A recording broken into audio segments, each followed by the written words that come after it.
Hello বন্ধুগণ, কেমন আছো তোমরা সবাই? আশা করছি তোমরা সবাই খুব ভালো আছো, আমিও খুব ভালো আছি। সকালবেলার আকাশটা এত সুন্দর লাগলো যে তোমাদের সাথে না শেয়ার করে থাকতে পারলাম না। তারপরে রান্নাঘরে চলে এসেছি আর নিজের জন্য প্রথমেই 1 কাপ দুধ চা করে নিয়েছি।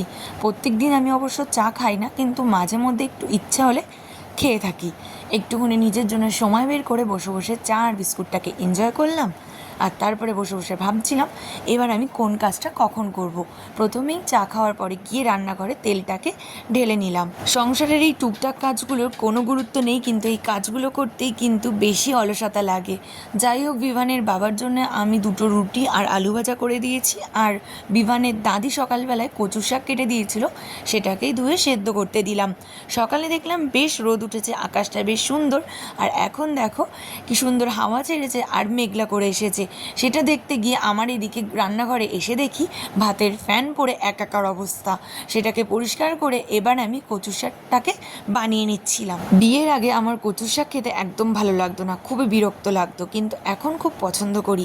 যাই হোক, তার সাথে সাথে একটু পটল আলুর তরকারিও করব চিংড়ি মাছ দিয়ে। আর জানলা দিয়ে দেখলাম বাইরে আবার হঠাৎ করে রোদ ছেড়েছে। আজকের ভিডিওটা এখানেই শেষ করলাম। ভালো লাগলে অবশ্যই লাইক ও কমেন্ট করো।